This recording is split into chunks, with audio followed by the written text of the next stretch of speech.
반갑습니다. 할아버지 삼국유사 54화 사복불은 2편입니다. 옛날 석가모니 부처님께서는 사라수 사이에서 열반하셨네. 지금 또한 그와 같은 이가 있어 열하장 세계로 들어가려 하네. 삼국유사 사복불은에 원효가 지었다는 시입니다.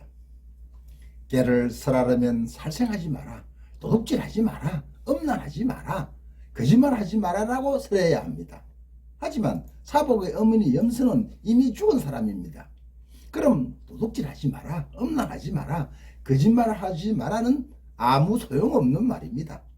살아생전지연 살생 중재를 참여하게 하고 담짐치 삼독의 중재를 참여하도록 일러야 마땅할 것입니다. 그런데 그것 또한 격식일 뿐입니다.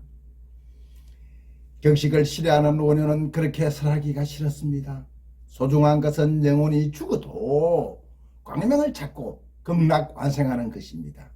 원효는 시신 앞에 분양하고 단정히 앉아 가장 짧은 말로 가장 핵심적인 설법을 할 작정이었습니다. 잠시 숙고한 원효는 설법을 시작했습니다. 태어나도 태어남이 아니다. 죽어도 죽음이 아닌 생불생 사불사. 태어나서 죽음의 고통을 받고 또 죽어서 태어나는 고통을 받는다. 생사의 사슬에서 벗어나 윤회의 고통을 벗어나는 뜻으로 설법했습니다. 나지를 말아라, 죽는 것이 괴롭다. 죽지를 말아라, 나는 것이 괴롭다. 막생 해기 사야고 막사 해기 생야고.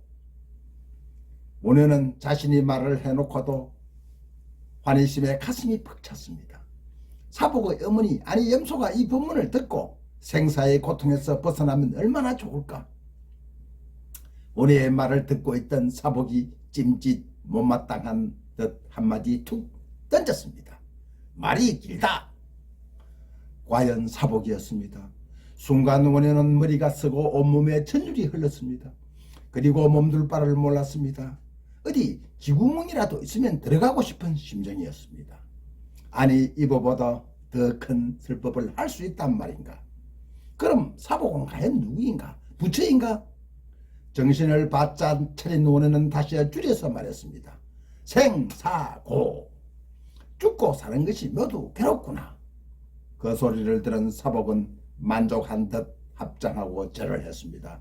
그리고 짧게 한마디 툭 뱉었습니다. 잘했어. 무예와 거지들은 시체를 메고 원효와 사복은 거지 뒤를 따랐습니다. 원효는 산을 오르면서 한마디도 할 수가 없었습니다. 땅만 보고 그러면서 수없이 고뇌를 했습니다. 본래 나지도 않고 죽지도 않는 게 진리이다. 그럼 이미 생사를 초월했는데 어디에 생사의 고가 있단 말인가. 사복과 어머니 염소는 생사를 초월한 무상의 경지를 깨우쳤으니 생사가 없는 연화장 세계로 갈 것이다. 상기실에 당도하자 거지들은 시체를 내려놓았습니다. 원효가 시체를 보고 마지막으로 한마디 했습니다. 지혜로운 호야랑이는 지혜의 숲에 묻는 것이 마땅하지 않은가. 원효의 경지를 알아차린 사복은 아무 말 없이 고개를 끄덕이며 불가의 개송을 지어 엎었습니다.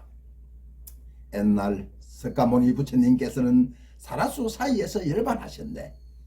지금 또한 그와 같은 이가 있어 열하장 세계로 들어가려 하네. 자신과 원효의 경지를 부처님께 비유한 것입니다. 하늘 아래 두 부처가 있을 필요가 없어 자신은 본래 왔던 곳으로 돌아간다는 뜻이기도 합니다. 개송을 마친 사복이 발을 한번 쿵 하고 굴리자 땅이 쩍 하고 갈라지는 것이었습니다. 갈라진 땅 속에서는 아름다운 세상이 펼쳐져 있었습니다. 환하고 밝은 기운이 가득한 세상에는 끝없는 초원이 펼쳐져 있는 것이 아닙니까? 초원에는 온갖 꽃들이 만발하여 향기를 품었고 벌나비들이 춤을 추고 있었습니다. 넓은 호수 중앙에는 집채만한 연꽃 송이가 피어 있는데 사복이 죽은 어머니를 업고 다가가자 연꽃잎이 사르르 펼쳐지면서 감추어진 열하장 세계가 일시에 펼쳐졌습니다. 사복이 어머니 시체를 얻고 연꽃 속으로 들어가더니 땅이 다시 합쳐지는 것이었습니다. 원우는 연화장 세계로 들어간 사복과 염소 어머니를 바라보고 다짐했습니다. 나무아미타불, 나무아미타불. 나도 아유타 공주를 얻고 꼭 극락정토로 들어갈 것이다. 나무아미타불.